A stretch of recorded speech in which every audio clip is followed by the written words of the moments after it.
ஆண்டவராகிய இயேசு கிறிஸ்துவின் நேற்ற நாமத்தில் யூடியூப் நேரில் ஒவ்வொருவரையும் இந்த உலகை உழுக்கும் பொல்லாத ஆவிகள் என்ற தொடருக்கு உங்கள் ஒவ்வொருவரையும் வரவேற்கிறோம். கர்த்தர் உங்களை ஆசீர்வதிக்கிறார். நீங்கள் பெருகுவீர்கள், ஆசீர்வதிக்கப்படுவீர்கள், வளமாய் வாழ்வீர்கள், ஞானமாய் வாழ்வீர்கள், புத்தியாய் வாழ்வீர்கள், அறிவாய் வாழ்வீர்கள், யுக்தியாய் வாழ்வீர்கள். அத்தனை ஆசீர்வாதங்களையும் தேவனாகிய கர்த்தர் உங்களுக்கு தருவார். உங்களை வாளாக்காமல் தலையாக்குவார், கீழாக்காமல் மேலாக்குவார். ஆனால் ஞானமாய் நடந்து கொள்ளுங்கள். வேதம் சொல்லுகிறது, இவைகளுக்கெல்லாம் நீங்கி மனுஷகுமாரனுக்கு முன்பதாக நிற்கும்படிக்கு நீங்கள் விழித்திருந்து ஜெபம் பண்ணுங்கள் என்று வேதம் சொல்லுறது பார்த்தீங்களா? என்ன என் அன்பு டே சிஸ்டர்ஸ், இப்படிதானே? அப்படி வேதம் சொல்லுதில்ல, விழித்திருந்து ஜெபம் பண்ணுங்கள். தேவனுக்கு முன்பதாய் மனுஷகுமாரனுக்கு முன்பதாய் நிற்க பாத்திரவன்களாய் இருக்கும்படி விழித்திருந்து என்ன செய்யுங்க? ஜெபம் பண்ணுங்கள் அப்படின்னு வேதத்தில் எழுதியிருக்கு. அவன் தானியேல் இடைவிடாமல் என்ன செய்தாராம்? ஜெபம் பண்ணினார். ஜெபத்தில் பல வகை இருக்குல்ல. எங்கள் சபையில் ஒரு காரியம் இருக்கு. எங்கள் சபையில் நல்லா ஆராதனை, 1 மணி நேரம் ஆராதனை பண்ணுவோம். முதல்ல 10 மணிக்கு ஆரம்பித்தா 11 மணி வரை நல்லா ஒர்ஷிப் நடக்கும். அதுக்கப்புறம் சங்கீதம் வாசிச்சுட்டு பிரசங்கத்துக்கு போயிடுவோம். பிரசங்கத்தை நல்லா ஆழமாக பிரசங்கம் பண்ணுவோம். அதில் ஒரு குடும்பம் வரும். எங்கள் சபைக்கு ஒழுங்காக வந்துக்கிட்டு இருந்துச்சு. நல்லா பாட்டு ஆராதனில் காலை அசைச்சு இங்கிட்டுமா அப்படியே கையை தட்டி முறுக்கி அவங்க நல்லா டான்ஸ் ஆடி பாடுவாங்க. ஆனால் பிரசங்க நேரத்தில் அப்படியே தூங்கிடுவாங்க. கானா நித்திரையினாவி கண்ணாம்பட்டையில் விழுந்து தொங்கும். அவங்கள பார்த்தாலே கஷ்டமாக இருக்கும். எப்பா எந்திரிப்பான்னு சொல்லவும் முடியாது. ஏன்னா பப்ளிக்கில் இன்டீசெண்டாக இருக்கும். அப்படியே இருக்கும். அவருக்கு வசனமே புரியலை. சும்மா அந்த ஆட்டத்தையும் பாட்டத்தையும் ரசித்தார், பண்ணினார், பாடினார். ரைட்டு, பாடல் நல்லது, ஆடுதல் நல்லது, ஆராதனை நல்லது, அதெல்லாம் இட்ஸ் குட். ஆனால் அது மாத்திரம் பார்த்தாது. வேதத்தின் ஆழங்களில் போனோம்ல, பிரசங்க நேரத்தில் தூங்கிடுவார். அது ஒரு ஸ்பிரிட்டு. அது தூங்க வச்சு கொஞ்ச நாள் ஆச்சு, ஆளை காணோம். எங்கன்னு கேட்டால் ஒரு மாறுபாடான உபதேசம் உள்ள ஒரு சபையார் அவங்க வீட்டில் சொல்லியிருக்காங்க, அதெல்லாம் தப்புங்க, இந்த சபை தான் நல்ல சபை, எங்கள் சபைக்கு வாங்கன்னு. உடனே இவர் என்ன செஞ்சார்? அங்கே போயிட்டார். மாறுபாடான சபையில். அங்கே இயேசுலாம் தேவ தூதன் தான், இயேசு தேவகுமாரன் இல்லை, இயேசு தேவன் இல்லை அப்படின்னு சொல்லுவோம். ஆமா போட்டுக்கிட்டு அவர் போயிட்டார். இன்னைக்கு அவர் அங்கே இருக்கார். அப்போ என்னாச்சு? அறியாமல் தானே. அன்பான பிள்ளைகளை பார்த்து, போன ஞாயிற்றுக்கிழமை உங்களுக்கு என்ன செய்தி அப்படின்னு சொல்லி கேட்டால் நமக்கு ஞாபகம் வரும். ஏன்னா நம்ம ஞாபகம் வச்சுருப்போம். ஆனால் பொதுவாக கேட்டால் எப்படி இருக்கும்? நல்லா இருந்துச்சு அப்படிம்பாங்க. ஒரு இடத்துல கேட்டான், எப்படி இப்படி நல்ல கூட்டம் ஒரு பிரசங்கத்துக்கு போயிருந்தப்ப பிரசங்கம் பண்ணி முடித்த உடனே எப்படி இருந்தோம்? சூப்பராக இருந்துச்சு. என்ன சூப்பராக இருந்துச்சு? இடையில ஒரு பாம்பு ஓடிச்சு பாருங்க, எந்திரிச்சு அடிச்சாங்கே பாருங்க. அது ஒரு கன்வென்ஷன். அது எப்படி இருந்துச்சு அப்படின்னா, ரொம்ப நல்லா இருந்துச்சு. இடையில ஓடிச்சு பாருங்க ஒரு பாம்பு, எந்திரிச்சு 4 பேர் அடித்தாங்க பாருங்க அப்படின்னு அதை குறித்து தான் போல்னு சொன்னாங்களே ஒழிய வசனம் எப்படி இருந்துச்சு, அது அவங்களுக்கு எப்படி பக்தி விருத்தி உண்டாக்குச்சு, அதை சொல்லலை. அப்போ இதை பார்க்கும்போது இன்னைக்கு கடைசி நாட்களில் சபைகளில் கூட்டமாக போகிறோம். ஆனால் அந்த வேத வசனத்தினுடைய ஆழம் உள்ளே போகுதா அப்படிங்கிறது நம்ம ரொம்ப கவனிக்க வேண்டியது. ஒவ்வொரு வாரமும் நமக்கு நம்முடைய ஆவிக்கு ஒரு போஷாக்கு கிடைக்குது. இந்த வாரம் நமக்கு கிடைக்க வேண்டிய ஆவிக்குரிய போஷாக்கு சபையின் மூலமாக கிடைக்கும். அதை நம்ம விட்டுட்டோம் அப்படின்னா அந்த வாரத்தில் பலன் குண்டி போயிடும் இல்லையா? போன வாரம் ஒரு முக்கியமான காரியத்தை பார்த்தோம். என்னென்ன? ஆதியாகமம் 3ஆம் அதிகாரம் 1வது வசனத்தில் அந்த சாத்தான் தந்திரம் உள்ளதாக இருந்தது அப்படின்னா அதை வசீகரிச்சதுக்கு முதல்ல இந்த அம்மாவை என்ன செஞ்சதுக்கு முதல்ல ஏவாள் அம்மாவை வசீகரிச்சது, மயக்கிருக்கு. அதுதானே ஃபஸ்ட்டு ஒரு ஸ்திரீ என்ன செய்வா அப்படின்னா, பிரசங்கின் புத்தகம் 7ஆம் அதிகாரம் 26வது வசனம். கண்ணிகளும் வலைகளுமாகிய நெஞ்சமும் கயிர்களுமாகிய கைகளும் உடைய ஸ்திரீயானவள் சாவிலும் அதிக கசப்புள்ளவள் என்று கண்டேன். தேவனுக்கு முன்பாக சற்குணனாயிருக்கிறவன் அவளுக்கு தப்புவான், பாவியோ அவளால் பிடிபடுவான். கண்ணி அப்படின்னா ஒரு ஒரு ஒரு பறவையை பிடிப்பதற்கு அல்ல காலை மாற்றுறதுக்கு கண்ணி வச்சு சுருக்கு அப்படி இழுத்துருவாங்க. ஆனால் வலை அப்படிங்கிறது பெரிய கூட்டத்தை அப்படியே பிடிக்கிறது. அப்போ 2 காரியத்தை அதில் பார்க்குறோம் இல்லையா? தனிப்பட்ட ஆளை பிடிக்கிறதும் ஒரு கூட்டத்தை பிடிக்கிறது. அப்போ 2 காரியம் இருக்குது. தனிப்பட்டு ஒரு ஆளை ஒரு உபதேசத்தை குறித்து சொல்லி அந்த ஆளை மயக்கி தன்வசப்படுத்துறது, அல்ல ஒரு சபை முழுவதையும் கொண்டு வர்றது. கண்ணிகளும் வலைகளும் ஆகிய நெஞ்சம். அப்போ நெஞ்சம்னா என்ன? அங்கேருந்து வர்றதுதான் வார்த்தைகள். அப்போ வர்ற வார்த்தைகள் என்ன செய்யுது? இது என்ன? இது ஒரு ஸ்திரீன்னு போட்டிருக்கு. ஸ்திரீ அப்படின்னா சாதாரணமாக சபையை குறிக்கும். அப்போ ஒரு சபை எப்படி இருக்குது அப்படின்னா கண்ணியாக இருக்கும், வலையாக இருக்கும். கைகள் எப்படி இருக்கான்? கயிறுகள்னா கட்டுறது. பாவ கயிறு என்ன செய்யும்? கட்டும். அப்போ இப்படிப்பட்டவள் சாவிலும் அதிக கசப்பானவள். தேவனுக்கு முன்பதாய் சற்குணனாய் இருக்கிறவன் அவளுக்கு தப்புவான், பாவியோ அவளால் பிடிவான். அப்போ அப்படிப்பட்ட சபைகள் இன்னைக்கு ஏராளம் இருக்கு. நல்ல சபைகள் 100% இருக்கு. 2% மாறுபாடான சபைகள் இருக்கு. அந்த சபைகளுக்கு தப்பணும். ஏன்னா அந்த சபைகளில் மாறுபாடான உபதேசங்கள் இருக்கு அப்படிங்கிறது தான் இதனுடைய அர்த்தமாக இருக்கு. இப்போ மாறுபாடு இருக்குங்கிறத முதல்ல கண்டுபிடிச்சா தானங்க தப்ப முடியும். அப்போ அதை கண்டுபிடிக்கிறதுக்கும் ஆவியானவருடைய உதவி இருந்தால் மட்டும்தான் செய்ய முடியும். இல்லை அப்படி எப்படி கண்டுபிடிக்கலாங்க? கண்டுபிடிக்கிறது எப்படின்னா, வேதத்தில் நீங்கள் ஒரு வசனம் இருக்குது. 2 தெசலோனிக்கேயர் புத்தகம் 2ஆம் அதிகாரம் 11, 12 வசனங்களை வாசிங்க, தெரியும். ஆகையால் சத்தியத்தை விசுவாசியாமல் அநீதியில் பிரியப்படுகிற யாவரும் ஆக்கினைக்குள்ளாக்கப்படும்படிக்கு அவர்கள் பொய்யை விசுவாசிக்கத்தக்கதாக கொடிய வஞ்சகத்தை தேவன் அவர்களுக்கு அனுப்புவார். யார் அனுப்புவாரா? தேவனே அனுப்புறாரு. அப்ப ஏன் தெரிந்து கொள்ளப்பட்டவர்களும் நீங்க சொன்ன மாதிரி வஞ்சிக்கப்படுறாங்க? ஏன் ஏமாந்து போயிடுறாங்க? நான் நல்லா தெரிந்து கொள்ளப்பட்டவன் தானே, நான் ஒன்றும் தப்பு பண்ணலையே, ஏன் நான் பரிசுத்தமாக தானே இருக்கேன், நான் விபச்சாரம் பண்ணனா, வேஸ்தனம் பண்ணனா, நான் குடிச்சேனா, ஏன் நான் இப்படி போச்சு எனக்கு அப்படின்னா என்னத்தை தெரியல அவர்கள் சத்தியத்தை விசுவாசியாமல். அப்போ வேதத்தை விசுவாசிக்க மாட்டாங்க, அநீதியில் பிரியப்படுவார்கள். அநீதினா என்னது? நீதிக்கு எதிரானது அநீதி. அநீதி என்ன அப்படின்னா, எனக்கு தெரிஞ்ச காரியத்தை சொல்றேனே, சத்தியம்தான் நமக்கு முக்கியம். சத்தியத்தை விட ஒரு மனுஷன் சத்தியம் வேதத்தை விட வேதத்தை சொல்ற ஒரு பிரசங்கியாரை நம்புறான் பாருங்க, அது அநீதி. சத்தியத்தை சொல்றதுக்குத்தான் நாங்க இருக்கோம். எங்களை நீங்க நம்பி பிரயோஜனம் இல்லை. நாங்க ஊழியர்கள்னால நாங்க மாம்சம். ஆக சத்தியத்தை விசுவசியாமல் அநீதியில் பிரியப்படுகிறார்கள்.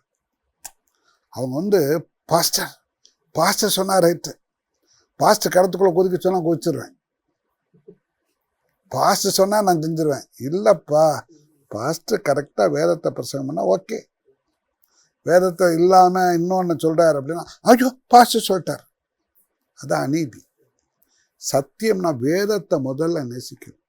அதுக்கு அப்புறம்தான் நீங்க யார ஊழியக்காரர மதிக்கணும். நேசிக்கிறது அது வேணாம், கனம் பண்ணுங்க, அது போதும், அதுக்கு மேல வேணாம். சத்தியம் வேதம்.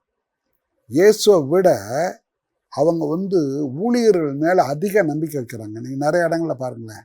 சத்தியத்தை, என் அன்பு பிள்ளைகளே, வேதத்தை நம்புங்க, வேதத்தை நம்புங்க, ஊழியர்களுக்கு கனம் பண்ணுங்க.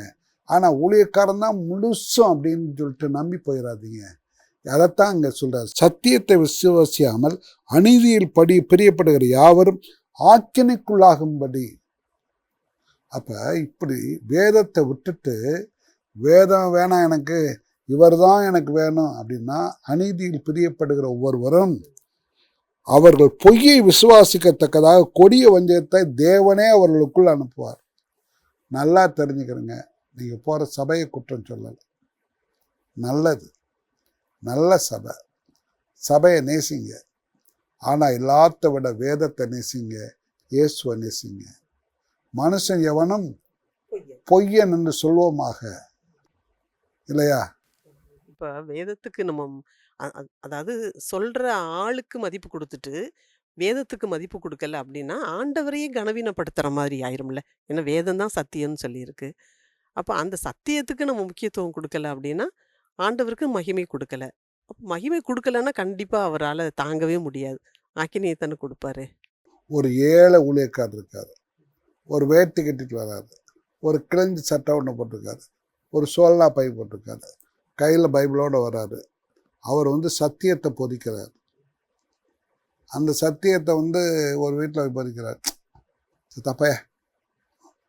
ஆனால் இன்னொருத்தர் பிரசங்கம் பண்ணுறாரு, சாதாரண பிரசங்கம் பண்ணுறாரு, இவரோட சாதாரணமாக. ஆனால் அவரை அதிகமாக நேசிக்கிறேன். ஏன் காரணம் என்ன? புதிதாக ரட்சிக்கப்படுறவங்க பாஸ்டரை ஒரு அது இயேசு மாதிரி அந்த அளவுக்கு ஒரு நேசிப்பாங்க. கொஞ்ச நாள் ஆக ஆக தான் அவங்க புரிஞ்சுக்குவாங்க. ஒரு அம்மா எங்கள் சபைக்கு வந்துச்சு. அந்த அம்மா சபைக்கு வந்தோடனே அந்த அம்மா சொல்லிச்சு, அதெல்லாம் பிரசங்கத்தெல்லாம் நல்லா ஆர்வமாக கேட்டுச்சு. அவங்க வீட்டுக்கு ஒரு தடவை விசிட் போனோம், நானையும் மனையும் பண்ணோம். ஏசு என்னம்மா ஒரு பாட்டு பாடுங்க அப்படின்னா, கிறிஸ்துவுக்குள் வாழும் எனக்கு எப்போதும் வெற்றி உண்டு, சுட்டு காலாலே மிதித்து விட்டார். சூட்டு காலால, சூட்டு காலால எப்பங்க மிச்சார்? சூட்டு காலால ஆண்டவர் இயேசு சூட்டு போட மாட்டாரு. இல்லைங்க, நீங்க தான் சூட்டு போட்டுட்டு வந்திருக்கீல்ல, நீங்க தானே இயேசு. அடப்பாவே, இப்படி நினச்சிருக்காங்களே அப்படின்னு நினச்சேன். அப்போ நம்ம சொல்லி கொடுக்குற விதத்தை பாருங்களேன். அந்த அம்மா என்ன செஞ்சுருக்கேன், நான் தான் இயேசுன்னு நினச்சிக்கிச்சு. நான் ஒரு சாதாரண மனிதன், மரித்து போகக்கூடிய மனிதனுங்கிறது அந்த அம்மாவுக்கு புரியலை. அதை அப்படி நினச்சிக்கிடுச்சு. அப்போ சூட்டு காலாலே மிதித்து விட்டார் அப்படின்னு சொல்லி, அப்படி பொய்யை விசுவாசிக்கத்தக்கதாக கொடிய வஞ்சகத்தை அவர்களுக்கு அனுப்பிடுவார். அப்போ தேவன் பார்க்குறாரு, என்ன விரும்புகிறாருன்னா சத்தியத்தை நேசிக்கணும். அப்போ இந்த பொல்லாத ஆவி என்ன செய்யுது, கொடிய வஞ்சகத்தை கொண்டு வர்றதுக்கு காரணமாக இருக்கு. அதனால சத்தியத்தை விசுவாசியாமல் அநீதியில் பிரியப்படுகிற யாவரும் ஆக்கினைக்குள்ளாகும்படிக்கு அவர்கள் பொய்யை விசுவாசிக்கத்தக்கதாக கொடிய வஞ்சகத்தை தேவன் அவர்களுக்குள் அனுப்புவார். அப்போ நீங்கள் கேட்டதுக்கு இதான் அர்த்தம். ஏன் தெரிந்து கொள்ளப்பட்டவர்களும் வஞ்சிக்கப்படுகிறார்கள் அப்படின்னு நீங்கள் கேட்டீங்கல்ல. வஞ்சிக்கப்படுறதுக்கு காரணம் என்ன? சத்தியத்தை விட சத்தியத்தை போதிக்கிறவங்க மேலே நம்பிக்கை வந்துருச்சு. அந்த நம்பிக்கையே கடைசியில் என்ன ஆயிடுது, தவறாக போய் முடிஞ்சது. இடறுதலுக்கான கல்லாக அது மாறிடுச்சு. ஸோ ரொம்ப நம்ம கவனமாக இருந்த காரியம் என்னன்னா, ஆண்டவராகிய இயேசு, வேதம், அதுக்கு அப்புறம்தான் சபை, அதுக்கப்புறம்தான் ஊழியக்காரர். அப்படித்தான் இருக்கணும். அப்படி இல்லைன்னா இந்த மயக்குகிற ஆவி என்ன செய்யும், வஞ்சிச்சிடும். அடுத்து இன்னொரு காரியத்தை நம்ம இதில் பார்க்குறோம். இந்த உலகை உழுக்கும் பொல்லாத ஆவிகளில் ஒரு நாள் நான் இரவில் ஒரு 10:15 மணி இருக்கும், வீட்டில் ஜெபம் பண்ணிக்கிட்டு இருந்தேன். அப்போ அங்கேருந்து அழகாக ஒரு பறவை ஒன்று பறந்து வந்துச்சு. பறவைன்னா தரிசனத்தில் அப்படியே ஒரு பறவை அப்படியே பறந்து வருது. பறந்து வந்து பக்கத்தில் உட்காருது, என்னுடைய இடது பக்கத்தில். அப்போ ஆண்டவர் சொல்கிறாரு, இதுதான் மைண்ட் கண்ட்ரோலிங் ஸ்பிரிட், மனதை கட்டுப்படுத்துகிற பில்லி சூனிய ஆவி அப்படின்னு ஆண்டவர் சொன்னார். இது இப்போ உலகம் எத்திசைக்கு போய் செயல்பட போகுது அப்படின்னு சொல்லி ஆண்டவர் சொன்னார். என்ன செய்யும்?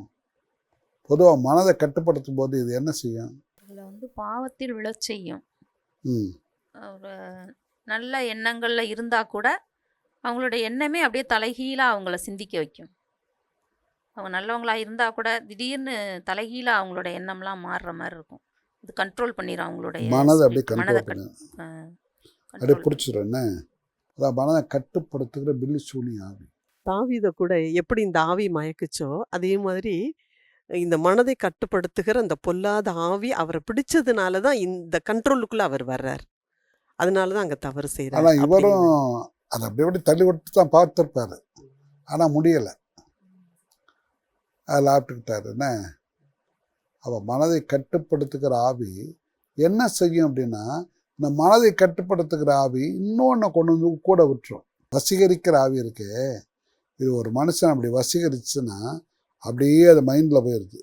மைண்டை கண்ட்ரோல் பண்ண ஆரம்பிச்சிது, மனதை கட்டுப்படுத்துது. மனதை கட்டுப்படுத்தின உடனே ஸ்பிரிட் ஆஃப் ஃபேண்டாசி அப்படின்னா ட்ரீமிங் வேர்ல்டில் போயிடும். கவனிச்சிருக்கீங்களா? சில பார்த்துருக்கீங்களா? எப்போ பார்த்தாலும் ட்ரீம் வேர்ல்டுலேயே இருப்பாங்களா, பார்த்துருக்கீங்களா? இல்ல அவங்கள பார்க்கும்போதே கொஞ்சம் வித்தியாசமா இருக்குங்கண்ணே. எப்படி அதாவது இருக்கும்?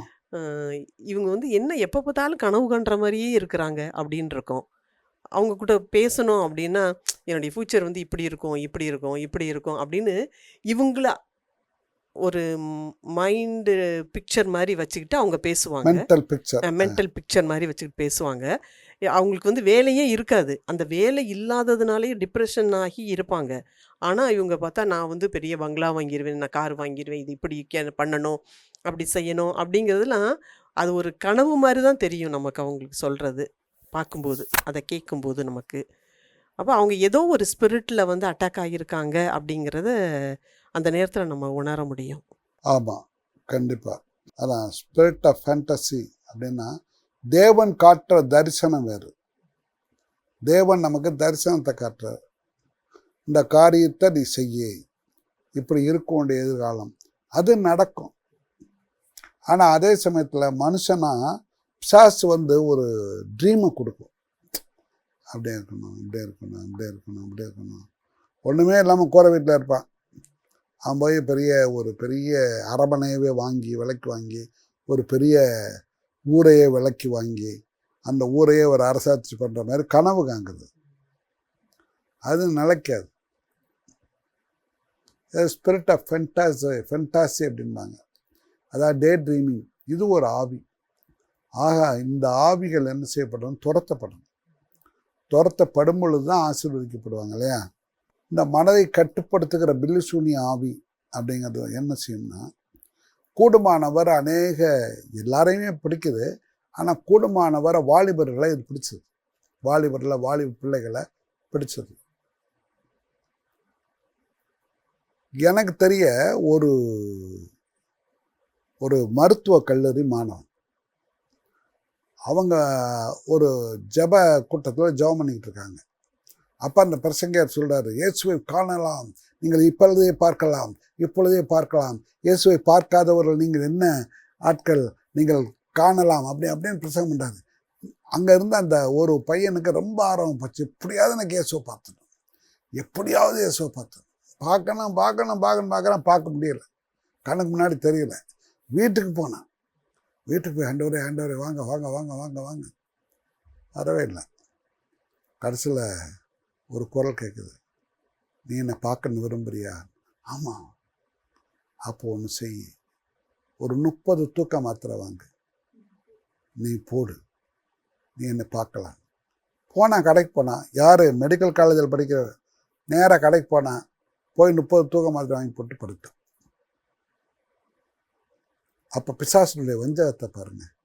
எப்படியாவது அவனை தற்கொலை செய்ய வச்சு அவனை நரகத்துக்கு இழுத்து போயிடணும் அப்படின்ட்டு. ஆக எதுலேயுமே நம்ம ஒரு பேலன்ஸ்டாக இருந்தோம்னா தப்பிச்சுக்கலாம். இயேசுவை பார்க்கலாம், நல்லது தான். அதுக்காக ஒளியின் தூதனை போல சாத்தான்னு என்ன செய்கிறான்? சொல்ற விஷயங்கள்ல அவங்க புரிஞ்சிருந்திருக்கணும். உண்மையான வசனங்களை வாசிச்சிருந்தாங்கன்னா புரிஞ்சிருப்பாங்க. இப்போ நரகத்துக்கு போயிடுவோமே, அப்போனா இதை இயேசு இல்லை நம்மகிட்ட பேசுறது அப்படிங்கிறத புரிஞ்சிருப்பாங்க. அப்போ அவனுக்கு வேற சரியாக தெரியல. எவ்வளோ படிச்சிருக்கிறான் பாருங்க, மெடிக்கல் காலேஜில் படிச்சு. இப்போ நம்மெல்லாம் என்ன விரும்புவோம்? ஒரு டாக்டர், அவருக்கு நம்ம பிள்ளைகிட்ட கொடுத்தா என்ன செய்யும்? நல்லா இருக்கணும் நம்ம பிள்ளை, அப்படி தான் நினைப்பான். ஆனால் அவரே இப்படி வஞ்சிக்கப்படுறாரு பாருங்க. ஸோ யாராக இருந்தாலும் அவங்கள தாக்கிறதுக்கு ரெடியாக இருக்கும். அதனால் நம்ம தான் நம்மளை காத்துக்கிற வேண்டியது. நம்முடைய மனதை கட்டுப்படுத்துகிற பில்லிஸ் இது வந்துருச்சு அப்படின்னா நம்ம மனசை ஒரு வழி பண்ணி அப்படியே இழுத்துட்டு போயிடும். அப்படித்தான் நீங்கள் சொன்ன மாதிரி தாவீது ராஜா, சிம்சோனை பாருங்களேன். இந்த ஆவி அவரை கட்டுப்படுத்தினதுனால தான் அவரால் அந்த தெலீலாவை விட்டு பிரிஞ்சு வர முடியல பாருங்க. எவ்வளவோ அந்த அம்மாவும் அந்த தெலீலாலும் சொல்லுது, நீ உன்னுடைய மகாபலம் எதில் இருக்குன்னு. அப்போவே இவர் என்ன செஞ்சிருக்கலாம், சுதாரிச்சு ஆஹா இது நம்மளை விளத்தாட்டுறதுக்கு பார்க்குது அப்படின்ட்டு ஒரே ஆட்டமாக ஓடி இருக்கலாம். அதுதான் நம்ம வேதத்தை போட்டிருக்கு, வேசித்தனத்துக்கு விலகி ஓடுங்கள் அப்படின்னு தான் போட்டிருக்கு. அதுக்கு பக்கத்தில் கூட என்ன செய்ய முடியாது, நிற்காதே அப்படின்னு போட்டிருக்கு. ஆனால் நம்ம அதில் நின்றோம்னா ஆபத்து தான். 3 தடவையும் பொய் சொல்கிறாரு. சனங்களை வச்சு கட்டினா என்னுடைய பலம் போயிடும் அப்படிங்கிறாரு. உடனே அந்த அம்மா பண்ணுது. அப்போவே சுதாரிச்சிருக்கணும். அடுத்து இன்னொன்று சொல்லுது, அடுத்து சொல்கிறாரு, நெசவுநூல் பாவால் என்னுடைய தலை மயிர் 7 ஜடைகளையும் கட்டினா என்னுடைய பலன் போயிடும். அப்பவும் சுதாரிக்கிறார். அடுத்து கடைசியில் அவன் இதயத்தை உள்ளதெல்லாம் சொன்னான். அப்போ எந்த அளவுக்கு அந்த மனதை கட்டுப்படுத்துகிற பில்லிசூனி ஆவிக்கு அந்த பவர் இருக்கு பாருங்க. மீள முடியாத அளவுக்கு அவன் வந்து போகணும்னு நினைச்சா கூட போயிருக்க முடியாது. அது என்ன கொஞ்சம் விளக்கமாக சொல்லுங்களேன், ஏன் அவர் அப்படி ஆச்சு? இல்லை, இந்த ஆவி வந்து அவரை அடிமைப்படுத்தினதுனால முதல் தடவையும் வெளியில் வர முடியல. ஆனால் சுதாரிச்சிருப்பாரா இருக்கும். நம்ம வந்து தப்பிச்சிடணும்னு நினச்சிருந்துருப்பாரா இருக்கும். சரி அடுத்த தடவை பார்த்துக்குருவோம் அப்படின்னு இருந்திருப்பாரா இருக்கும்.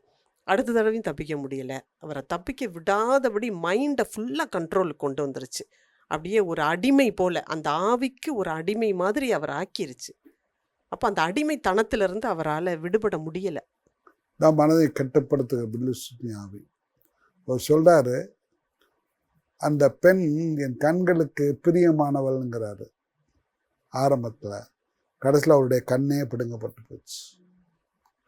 அதை பார்க்கும்போது பயங்கரமாக இருக்குது. என் அன்பு பிள்ளைகளே, எல்லாருக்கும் தான் சொல்கிறேன், நம்ம ஜாக்கிரதையாக இருப்போம். கடைசி காலம், நாம் இதில் விழுந்து போகாதபடிக்கு கர்த்தர் நம் மனதை கட்டுப்படுத்துகிற பில்லிசூனி ஆவிகளிலிருந்து உங்களை விடுதலையாக்கும்படி இப்பொழுது நாங்கள் ஜெபிக்க போகிறோம். கர்த்தர் விடுதலையாக்குவார். இப்போ முழங்கால் படியிடுவீங்களா? என் அன்பு வாலிப மகளே, முழங்கால் படியிடு, உன் கண்களை மூடு. மனதை கட்டுப்படுத்துகிற பில்லிசூனி ஆவிகள் இயேசு கிறிஸ்துவின் நாமத்தினாலே ஜனங்களை விட்டு வெளியேறுவதாக. இயேசுவின் நாமத்தினால் வாலிபர்களை விட்டு, வாலிப சகோதரியை விட்டு இயேசு கிறிஸ்துவின் நாமத்தினாலே ஆவிகள் வெளியேற வேண்டும் என்று கட்டளையிடுகிறேன். நன்றி இயேசு சுவாமி, நன்றி இயேசு சுவாமி. என் நாமத்தினாலே நீங்கள் பிசாசுகளை துரத்துவீர்கள் என்று சொன்னீரப்பா. ஆண்டவரே, இந்த பிசாசுகள் துரத்தப்படுவதாக. நன்றி இயேசு சுவாமி. ஆட்டுக்குட்டியாண்டோர் இரத்தத்தினாலும் சாட்சியின் வசனத்தினாலும் அவனை ஜெயித்தார்கள் என்று வேதம் சொல்லுகிறது. இயேசு கிறிஸ்துவின் நாமத்தினாலே இயேசு கிறிஸ்துவின் இரத்தத்தை தெளிக்கிறோம் அப்பா. இப்பொழுதே பொல்லாத ஆவிகள் இயேசுவின் நாமத்தினால் மனதை கட்டுப்படுத்துகிற பில்லிசூனி ஆவிகள் இப்பொழுது விலகி போக வேண்டும் என்று நான் கட்டளையிடுகிறேன். ஆசீர்வதிங்கப்பா, காத்துக்கொள்ளுங்க. இயேசு கிறிஸ்து எனும் நாமத்தில் வேண்டிக் கொள்கிறோம் எங்கள் அருமை பிதாவே. ஆமேன், ஆமேன். கர்த்தர் உங்கள் ஒவ்வொருவரையும் ஆசீர்வதித்து காப்பாராக. ஆமேன். அடுத்த வாரம் உங்களை சந்திக்க வரைக்கும் உங்களிடத்திலிருந்து நாங்கள் விடைபெற்றுக் கொள்கிறோம். கர்த்தர் உங்களை ஆசீர்வதிக்கிறார். ஆமேன், ஆமேன்.